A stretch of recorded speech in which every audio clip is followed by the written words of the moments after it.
আরে কান্দে নবী ইয়া উম্মতি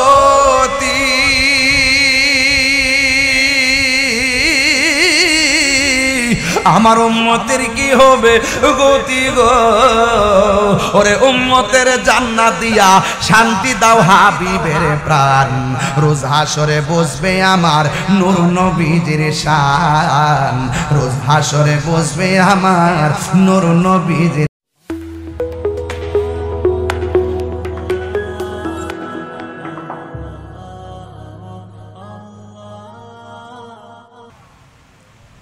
ইন্তেজামিয়া কমিটির পক্ষ থেকে আমাকে বিষয় দেওয়া হয়েছে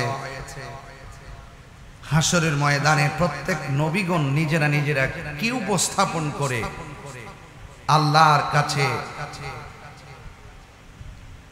তারা নিজের দরখাস্ত নিবেদন করবে শেষ পর্যন্ত 1,24,000 পয়গম্বরদের যদি এই কন্ডিশন হয় আমাদের অবস্থা কি হবে আমরা কয়টা ঘাটে আমরা বিপদের সম্মুখীন হব সেই ঘাটগুলোতে 1,24,000 পয়গম্বর কথা বলার সুযোগ নেই সেখানে আমরা তো হইলাম নগণ্য গুনাহগার বান্দা তা আমাদের কি কঠিন অবস্থা হবে সেই পরিপ্রেক্ষিতে আমাদের জন্য নাজাতের তরি কি হবে সেই বিষয় নিয়ে আলোচনা করতে গিয়ে বিশদ ব্যাখ্যামূলক আলোচনা করার জন্য আমাকে অনুরোধ করেছেন মাহফিল কমিটিদের বেঁধে দেওয়া বিষয় অনুযায়ী আমি আপনাদের সামনে কিছু কথা বলবো কথা বলার আগে আপনাদেরকে বলবো গেটটা বন্ধ না করে আমার এখানে অনেক জায়গা আছে এই জায়গাটাতে আপনারা একটু কষ্ট করে একটু পরে হলো আসবেন তাইলে সহজ হবে গেটটা যেন আমরা বন্ধ না করি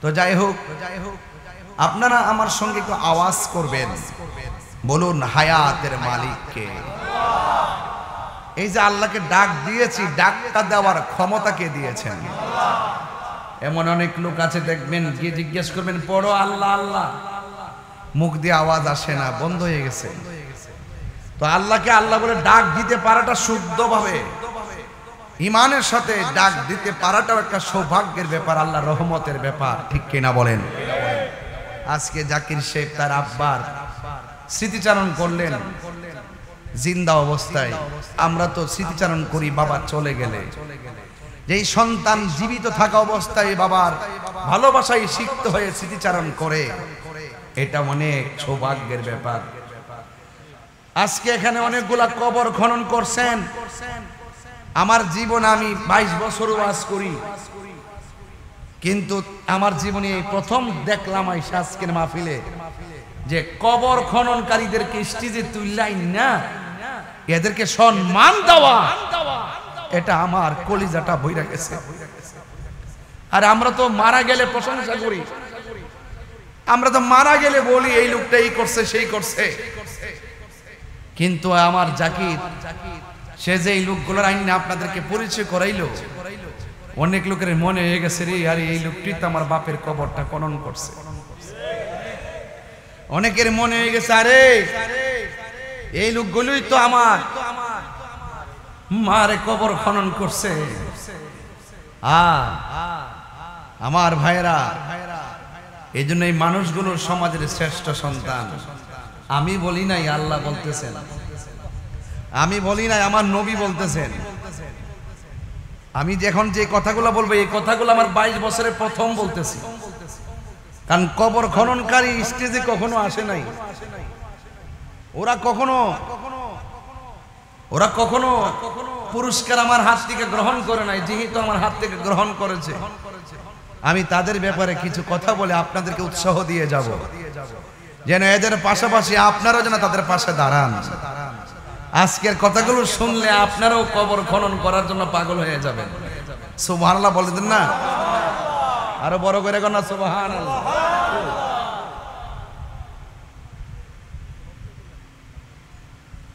আমার বাবারা আপনাদের কাছে আমার অনুরোধ থাকবে আজকের এই মাহফিল এমনও আছে কাহার জন্য শেষ মাহফিল হতে পারে বলেন তো মানুষের রূহ কবজ করে কে কথা কন না তেমন এক সময় কি আসবে না যে আজরাইলকে আল্লাহ বলবে আজরাইল বহুত তো জান কবজ করছো, এখন তুমি তোমারটা কি করবা করো। তো আজকে যারা মাটি খনন করছে, কবর খনন করছে, আপনার কি মনে হয় না একদিন তাদেরও জীবন শেষ হয়ে যাবে? যারা মানুষের কবর খনন করছে, আরেক শ্রেণীর মানুষ তাদের কবর খনন করবে। যেই লোকটা কাফন কাইটা দেয়, তার কাফনও একদিন আরেকজনে কাটবে। যেই মানুষটার জানাজা পড়ার জন্য আপনি গিয়েছেন, আপনার জানাজা পড়ার জন্য মানুষ রেডি আছে। কথা কি সঠিক বলতেছি নাকি বানিয়ে বলতেছি?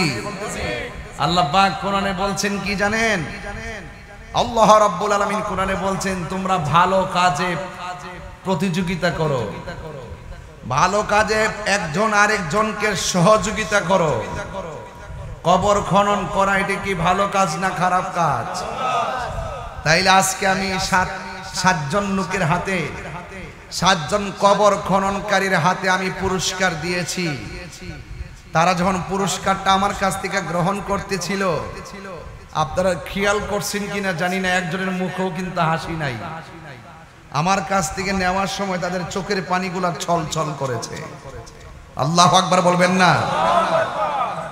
যদি জীবনে মানুষ হইয়া চলতে চান, মানুষ মারা যাওয়ার পরে তার কাছে যাবেন, গিয়ে দেখবেন নিতর দেহটা গাগটিয়ায় কিভাবে পড়ে আছে।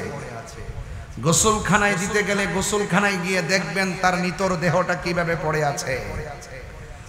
আল্লাহ রাব্বুল আলামিন কোরআনের মধ্যে বলছেন, তোমরা ভালো কাজে পরস্পরকে সহযোগিতা করো। আজকে যারা এখানে পুরস্কার নিয়েছে কবর খননকারীরা, এই কথাগুলো অনলাইনে দিয়ে দিবেন।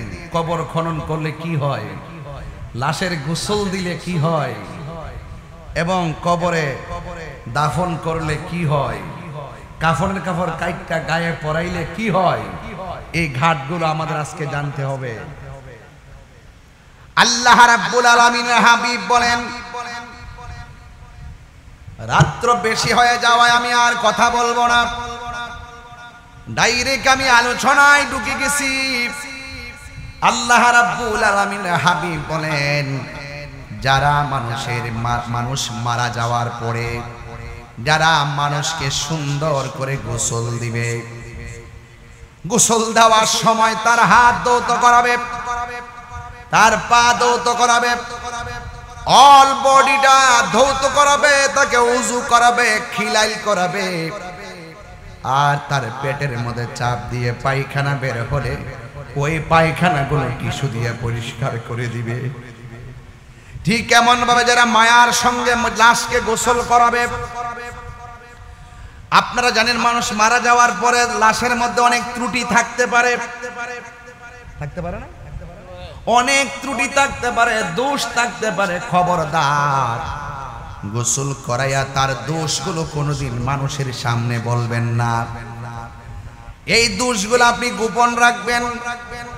আল্লাহর হাবিব বলেন, যদি কোনো মানুষ লাশকে সুন্দর করে মহব্বতে গোসল করাইয়া তার দোষগুলা গোপন রাখে, আমার আল্লাহ রাব্বুল আলামিন তার জীবনে, ওই গোসল দেনেওয়ালার জীবনে একবার নয় দুইবার নয়, আমার আল্লাহ ওই গোসল দেনেওয়ালা লোকটাকে 40 বার গুনাহ মাফ করে দেয়। 40 বার গুনাহ মাফ করে দেয়। এ আমার গাগটিয়ার বাবারা, হোমনার বাবারা, গোসল, একটা মাইয়াতকে গোসল দিলে যেই ফজিলতটা আপনি শুনেছেন, এখন আপনাদের কাছে বলবো, যারা কাফন পরাবে তাদের কি ফজিলত আছে। আল্লাহর হাবিব বলেন, যারা একটা মাইয়াতকে সুন্দর করে কাফনের কাপড়টা পরালো, আল্লাহর হাবিব সাল্লাল্লাহু তাআলা আলাইহি ওয়াসাল্লাম বলেন, যদি কোনো ব্যক্তি তার মাইয়াতকে কাফন পরায়, আমার আল্লাহ রাব্বুল আলামিন তাকে জান্নাতের জামা পরায়া দিবে। আল্লাহু আকবার বলেন। এরপরে আমার নবী, আপনার নবী রাহমাতুল লিল আলামিন বলেন, এই যে আমি আজকে 7 জন কবর খননকারীর হাতে পুরস্কার দিলাম, আমি তো এমন সৌভাগ্য অর্জন করতে পারি নাই, আমি তো এই সৌভাগ্য অর্জন করতে পারি নাই, আমি বড় ব্যস্ত। এই মানুষগুলোর কি নেশা ধরছে, এই মানুষগুলা কি পাগল হইল? মানুষের মরণের খবর কানে আসার পর মানুষের কবর করবার লেগা গুরুস্থানে চইলা যায়।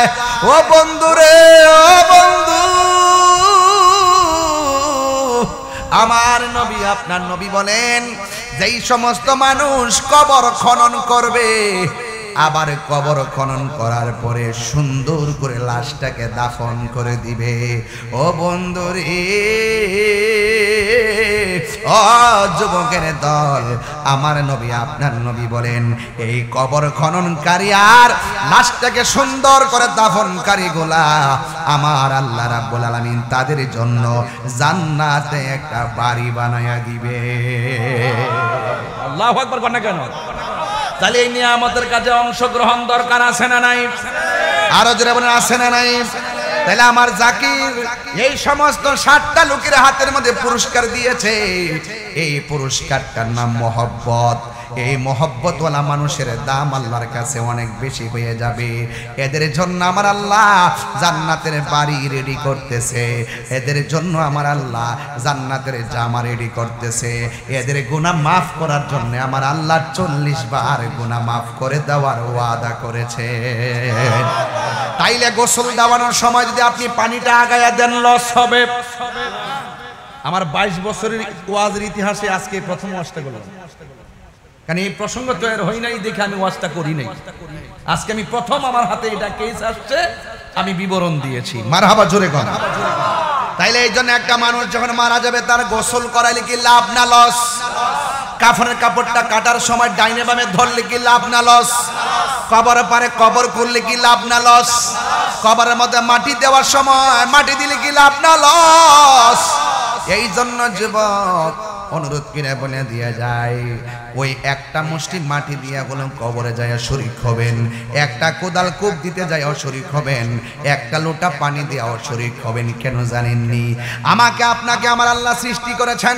আল্লাহ রাব্বুল আলামিন কোরআনের মধ্যে বলে দিয়েছেন, মিনহা খালাকনাকুম ওয়া ফিহা নুঈদুকুম ওয়া মিনহা নুখরিজুকুম তারাতান উখরা। আল্লাহ রাব্বুল আলামিন বলেন, এই মাটি থেকে তোমাকে সৃজন করা হয়েছে, এই মাটিতেই তোমাকে দাফন করা হবে, এই মাটি থেকে তোমাকে এমন একটা ময়দানে উঠতে হবে, ওই ময়দানের নাম হলো হাসরের ময়দান। চিৎকার মেরে কি আল্লাহু আকবার বলা যাবে না? এই জন্য আমার যুবক ভাইরা, আল্লাহ বলেন মিনহা খলাকনাকুম, এই মাটির ঘর। গত পরশুদিন আপনার ফেসবুক যারা চালান, ফেসবুকটা যারা চালান তারা দেখেছেন, গত পরশুদিন আমি একটা জানাজার নামাজ পড়েছি, আমি সেখানে বক্তব্য দিয়েছি। এই মানুষটা 2 দিন হলো কবরের মধ্যে পড়ে আছে, সুখে কিনা দুঃখে আছে আমি জানি না। ও বন্ধু, এই মানুষটা সুখে থাকলে কবরে ঘুমায় আছে, দুঃখে থাকলে জাহান্নামের আগুন দাউ দাউ করে জ্বলতেছে। হাই রে, ও আব্বা, আব্বা রে, কবর বড় সাংঘাতিক জায়গা। আল্লাহু আকবার, 3 বার কোন 3 বার আল্লাহু আকবার। আল্লাহর রহমত ছাড়া কোনো উপায় আসেনি রে বাবা, আল্লাহর রহমত ছাড়া কোনো উপায় নাই। ও বন্ধু, আল্লাহ বলেন মিনহা খলাকনাকুম, এই মাটিতেই তোমাকে দাফন করা হবে, এই মাটি থেকেই তোমাকে পরে থাকতে হবে। 1 দিন নয়, 2 দিন নয়, আজকে থেকে 50 বছর আগে যারা মারা গেছে ওই কবরটার মধ্যে পইরা রইছে, হাড্ডিগুলা আছে কিনা জানি না, বৃষ্টির পানি পড়তে পড়তে কবরটা ভাইসা গেছে। দুনিয়ার সব কাজ চলতেছে, কিন্তু অন্ধকার ঘরের খবর নেওয়ার ক্ষমতা আমাদের। এই জন্য যুবক আমার, আজকে যারা চলে গেছে কালকে আমার পালা আছে না নাই? সবাই আমার সাথে কণ্ঠ খুইলা বলবেন মুরব্বী আব্বারা, ইন্না লিল্লাহি ওয়া ইন্না ইলাইহি রাজিউন। নিশ্চয়ই আমরা আল্লাহর জন্য, আল্লাহর দিকে আমাদেরকে ফিরে যেতে হবে। এই জন্য যুবক, এই কবরের ভিতরে নবী ছাড়া কোনো উপায় নাই। এই দুনিয়ার বন্ধু বলো, বান্ধব বলো, নবী ছাড়া কোনো উপায় নাই। এই কবরে তিনটা প্রশ্ন করা হবে। এই তিনটা প্রশ্নের মধ্যে একটা হলো মার রব্বুকা, জবানটা খুলে কোন আমাদের রবকে। এই আওয়াজ মানি না, জোরে কোনকে? ওয়ামা দিনুকা, তোমার ধর্ম কি?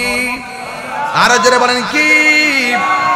এ যুবক, ওয়ামা কুনতা তাকুনু ফি হক্কে হাজার রাজুল, আপনারা বলেন ওই কবরের ভিতরে আমার নবীর কি ছবি দেখাবে না নবী থাকবে? নবীর কি ছবি দেখাবো না বাস্তবে দেখাইব? এই বিশ্বাস আপনারা আসেনি? এই হাত তুলে কোন আছে কি না বলা যায়? নবী সশরীরে কবরে থাকবেন। বিয়াদবে রাসূল যারা, তাদের চোখের সামনে পর্দা পড়ে যাবে। এরা নবীকে দেখবে না। কারা দেখবে না? যারা দুনিয়াতে নবীর সঙ্গে গাদ্দারি করেছে, কবরে তারা নবীর দিদার পাবে না। হাত তুলে বলেন ঠিক কিনা বলে?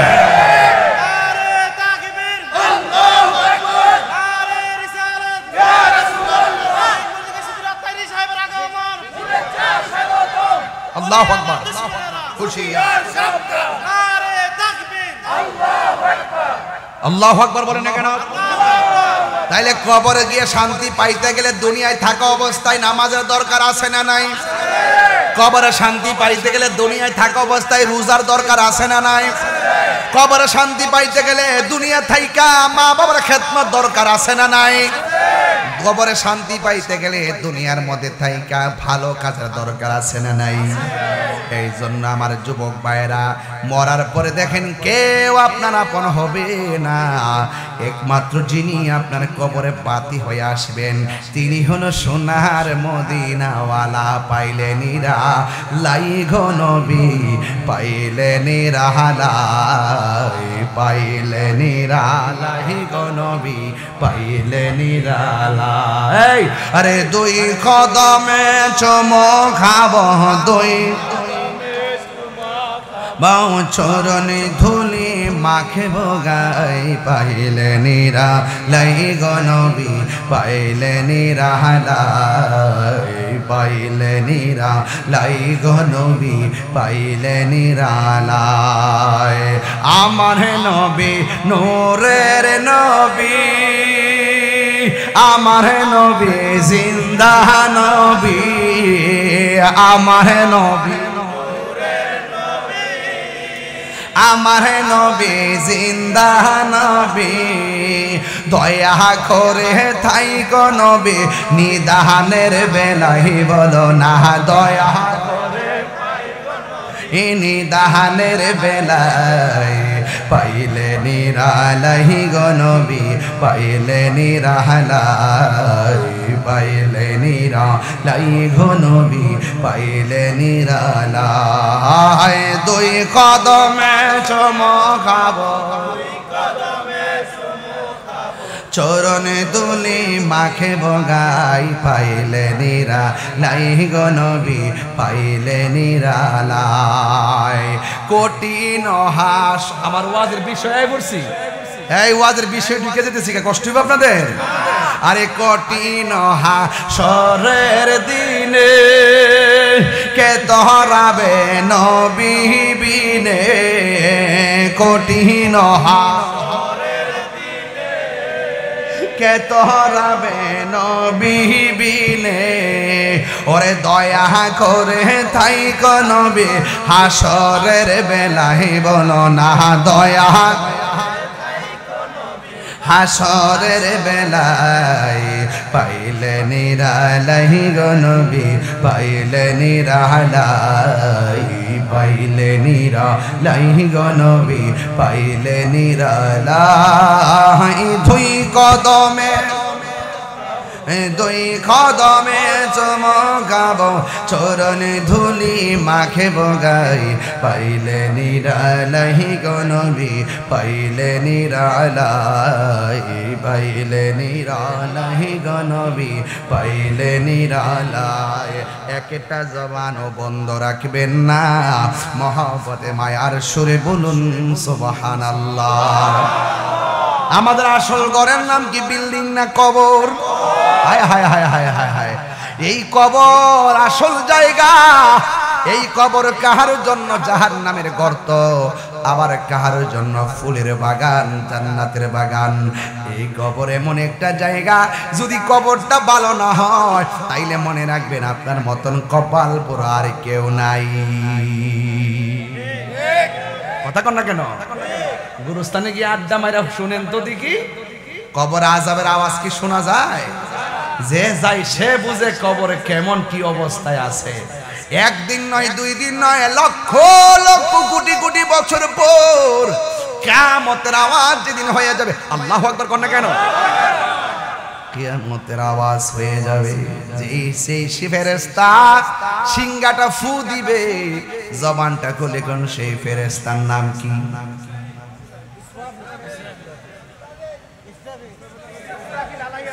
সবাই কর না সিংহা ফু দিব কেডা আরো জোরে ক রুহুটা কাইরা নিব কেডা ওরে বাপ রে কি একটা খেলা আল্লাহ জোরাইছে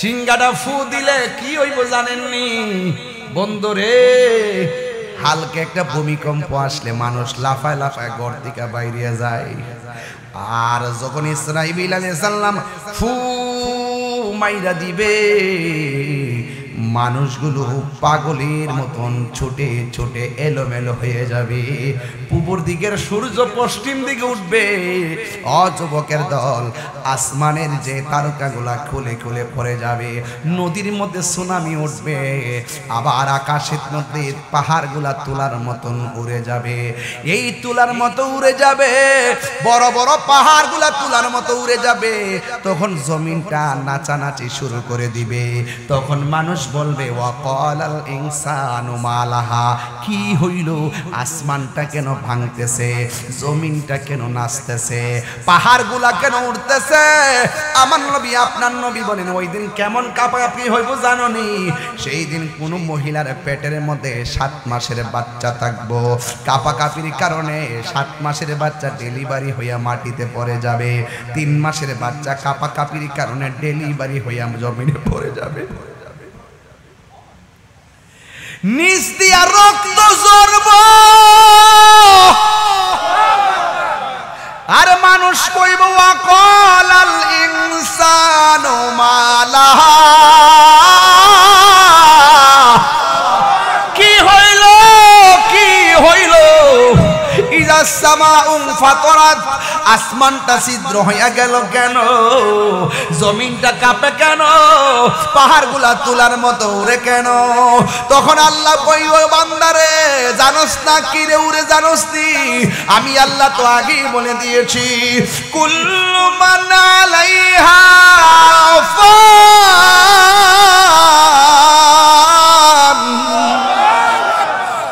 তুই কি জানোস না সব আমি আল্লাহ লন্ড বন্ড করে দিমু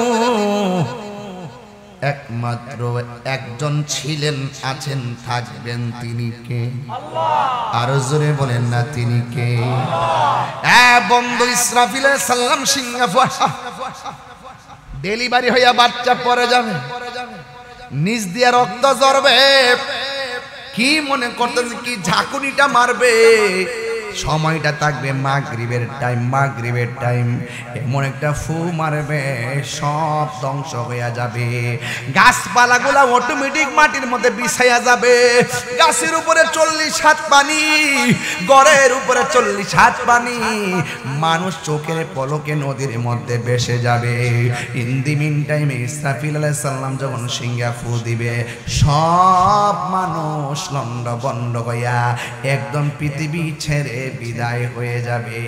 এখন প্রশ্ন হলো হুজুর, ইসরাফিলের সিংহা যখন ফু দিবে সেই দিন তো কিয়ামতের আলামত যখন শুরু হবে, ওই সময় তো অনেক ইমানদার থাকবে, ইমানদারও কি সেই আক্রমণ, ইমানদারও তো থাকবে, ইমানদারও কি সেই আক্রমণ পাবে নাকি? আমার নবী বলেন না না, ইসরাফিলের তাণ্ডব লীলার ভিতরে ইমানদারকে আমার আল্লাহ এমন ভাবে সেভ করবে, পৃথিবীর এক প্রান্ত থেকে একটা প্রেমের বাতাস আসবে, আয়েশা এই বগলের নিচে রাখবে, এই তাণ্ডবের ভিতরে ইমানদাররা ঘুমের মতো ঘুমায়া যাবে। ঘাটে নাও লাগাইয়া মুর্শিদ ভোজন লইও, ঘাটে ঘাটে নাও লাগাইয়া মুর্শিদ ভোজন লইও, তরিকতের পাগল ফাইলে টান্দা কোলে লইও রে, তরি রে হুশিয়ার হইয়া বাইও। ঠিক কিনা? আল্লাহু আকবার বলেন না কেন? সাবধান সাবধান, হাঁটু পানির মধ্যে ডুব দিয়েন না, যে জানে তার কাছে যান, যে জানে তার কাছে যাওয়া আমার আল্লাহর নির্দেশ। কথা কোন ঠিক কিনা? সুদকুরের লগে চললে আপনি সুদকুরের সঙ্গে হাসর হবে, ঘুষখোরের লগে চললে ঘুষখোরের সঙ্গে হাসর হবে। আমার নবী বলেন আনতা মামান আহবাবতা, তুমি যার সাথে চলবা তার সাথেই তোমার জান্নাত হবে। আমরা ইমানদারের সঙ্গে থাকতে চাই কি চাই না? এই আওয়াজে মানি না, জোরে কন্যা চাই কি চাই না? আল্লাহু আকবার কোন, আল্লাহু আকবার। এই জন্য আমার যুবক বাবা, ওই হুমনার বাবারা কষ্ট হইতেছে, লাইনটা কি বুঝতে অসুবিধা হইতেছে?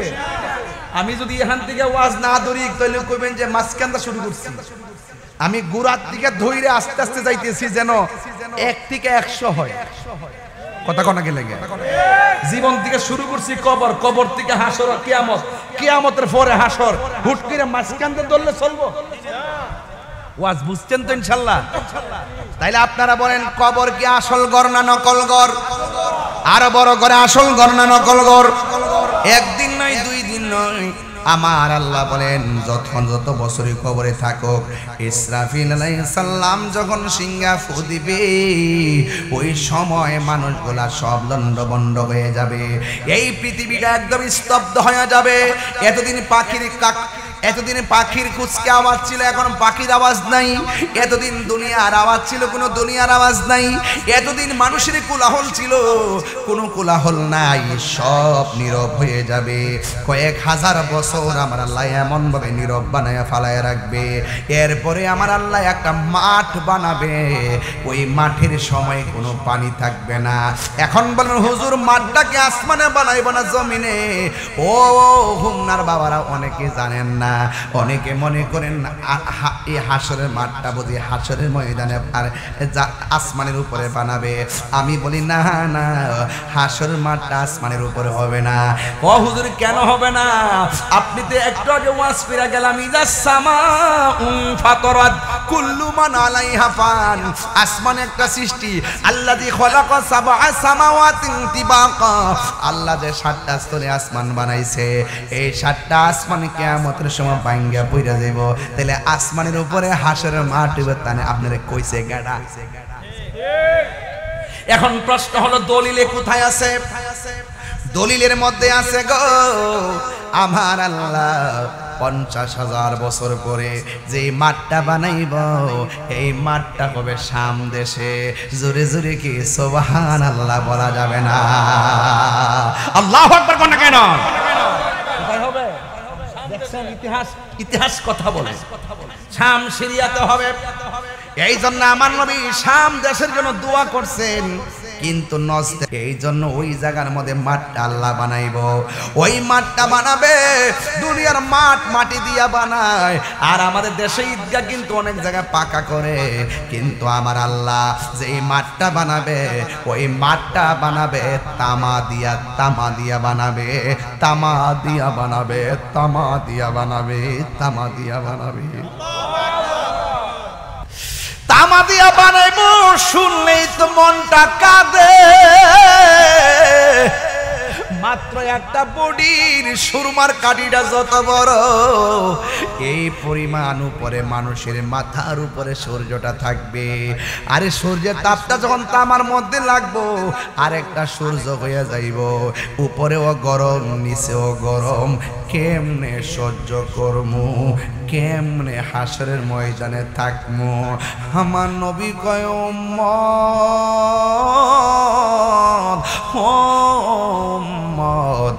হাসরের ময়দানে মানুষ উলঙ্গ অবস্থায় হাসরের ময়দানের দিকে দৌড় দিবে এখন বলবেন হুজুর কবর দিকে মানুষ উলঙ্গ অবস্থায় উঠবে অনেক মানুষ তো পানির মধ্যে মারা গেছে লাশটা তো খুঁজাও পাওয়া যায় নাই মাছে খাইছে পোকায় খাইছে সে কিভাবে আসবে ভাই আগুনে যাদেরকে পুরাইছে আগুন থেকে উলঙ্গ অবস্থায় আসবে পানির মধ্যে যারা ডুববা মরছে পানি থেকে উলঙ্গ অবস্থা উইটা আসবে কবরে যারা দাফন হয়েছে কবর দিকে তারা উইটা আসবে এখন বলবেন হুজুর আগুন দিয়া পুরাইছে সব পানি হইয়া গেছে আবার কেমনে বাইরিব ও বাবা কেমনে বাইরিব কেমনে কইলা তুমিও তো তোমার ছিলা না তোমার এক ফোঁটা পানি দিয়া বানাইছে কে আর জোরে গন্না কে প্রেম হাসাই প্রেম কাদাই রে এ হুমনাবাসী এই কি প্রেমের পাওনা ওরে প্রেম করিয়া এই তাহিরি কলঙ্ক ঘোষণা প্রেম করিয়া প্রেমিক মরে রে দয়াল প্রেম তো মরে না আল্লাহু আকবার কোন কেন আয়েশা সিদ্দিকা কই নবী গো মায়ার নবী কবর দিকে যদি উলঙ্গ অবস্থায় উঠে নারী আছে পুরুষ আছে একজন আরেকজনের দেখবো এটা কেমন শরম হাদিস শরীফে একটা জিনিস দেখা বড় ভালো লাগছে একটা জিনিস দেখা বড় ভালো লাগছে গো কোনটা জানেননি কয় যে মাঠে সবাই যাবে উলঙ্গ অবস্থায় কিন্তু আমার নবী সর্বপ্রথম সেই মাঠে যাবে জান্নাতের পোশাক পরিয়া